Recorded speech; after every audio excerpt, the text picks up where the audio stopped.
আসসালামু আলাইকুম। আমরা জানবো বাংলাদেশের সাম্প্রতিক অর্থনীতি ও বাণিজ্য থেকে কিছু গুরুত্বপূর্ণ প্রশ্ন উত্তর, যেগুলো প্রাইমারি, বিসিএস ও অন্যান্য পরীক্ষার জন্য খুবই গুরুত্বপূর্ণ। চ্যানেলটি সাবস্ক্রাইব করে সাথেই থাকবেন। বাংলাদেশ সরকারের রাজস্ব আয়ের প্রধান খাত কোনটি? VAT, value added tax. Bangladesh সরকারের বৈদেশিক মুদ্রা আয়ের প্রধান খাত কোনটি? তৈরি পোশাক বা রেডিমেড গার্মেন্টস হচ্ছে প্রধান খাত। বাংলাদেশ কোন দেশে সবচেয়ে বেশি তৈরি পোশাক বা রেডিমেড গার্মেন্টস রপ্তানি করে? যুক্তরাষ্ট্রে। কিন্তু প্রথম রেডিমেড পোশাক রপ্তানি করেছিল ফ্রান্সে। বাংলাদেশ কোন দেশে সবচেয়ে বেশি পণ্য রপ্তানি করে? যুক্তরাষ্ট্রে। বাংলাদেশ কোন দেশ থেকে সবচেয়ে বেশি পণ্য আমদানি করে? চীন থেকে। কোন দেশের সাথে বাংলাদেশের সবচেয়ে বেশি বাণিজ্যিক ঘাটতি রয়েছে? চীনের সাথে। দ্বিতীয়, ভারতের সাথে। বাংলাদেশ কোন দেশ থেকে সবচেয়ে বেশি বৈদেশিক মুদ্রা অর্জন করে? যুক্তরাষ্ট্র থেকে।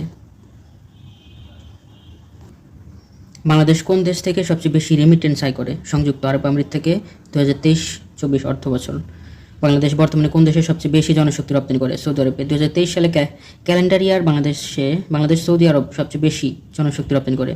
2023 সালের ক্যালেন্ডারে বাংলাদেশ সৌদি আরবে সবচেয়ে বেশি জনশক্তি রপ্তানি করে। বাংলাদেশের তৈরি পোশাক শিল্পের সবচেয়ে বড় বাজার যুক্তরাষ্ট্র। ভিডিওটি ভালো লাগলে অবশ্যই একটি লাইক দিবেন, চ্যানেলটি সাবস্ক্রাইব করে সাথেই থাকুন। বাংলাদেশে তৈরি পাট শিল্পের সবচেয়ে বড় বাজার তুরস্ক। বাংলাদেশে তৈরি পাট শিল্পের সবচেয়ে বড় বাজার হচ্ছে তুরস্ক। বাংলাদেশের বৈদেশিক সাহায্যের শীর্ষ দেশ জাপান। বাংলাদেশের ঋণদাতা দেশের মধ্যে শীর্ষ দেশ জাপান। বাংলাদেশের জন্য সর্ববৃহৎ দ্বিপাক্ষিক দাতা দেশ হচ্ছে জাপান। বর্তমানে কোন আন্তর্জাতিক সংস্থা বাংলাদেশকে সবচেয়ে বেশি ঋণ প্রদান করেছে? আইএমএফ, আন্তর্জাতিক মুদ্রা তহবিল।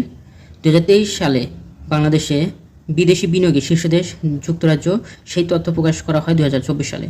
2023 সালে বাংলাদেশে বিদেশি বিনিয়োগের শীর্ষ দেশ যুক্তরাজ্য। সেই তথ্যটি প্রকাশ করা হয় 2024 সালে। 2023 সালে বাংলাদেশের কোন খাতে সবচেয়ে বেশি বিদেশি বিনিয়োগ করা হয়েছে? উৎপাদন খাতে। সেসব তথ্যগুলো প্রকাশ করা হয় 2024 সালে। বাংলাদেশ বিনিয়োগ উন্নয়ন কর্তৃপক্ষ বিডা কোন মন্ত্রণালয়ের অধীন? প্রধানমন্ত্রীর কার্যালয়ের অধীন। এনজিও বিষয়ক ব্যুরো বর্তমান কোন মন্ত্রণালয়ের অধীন? প্রধানমন্ত্রী কার্যালয়ের অধীন। বাংলাদেশ উন্নয়ন ফোরামের প্রতিষ্ঠাকালীন নাম ছিল বাংলাদেশ এইড গ্রুপ।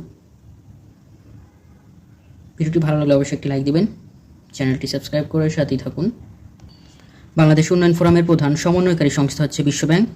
উপমহাদেশে প্রথম ব্যাংকিং ব্যবস্থা চালু করা হয় মুঘল আমলে। বাংলাদেশের বর্তমান তফসিলিভুক্ত ব্যাংক হচ্ছে 62টি, সরকারি 6টি প্লাস 3টি 9টি, বেসরকারি 43টি, বিদেশি 9 প্লাস 1 10টি ব্যাংক, ডিজিটাল ব্যাংক 1টি। বাংলাদেশ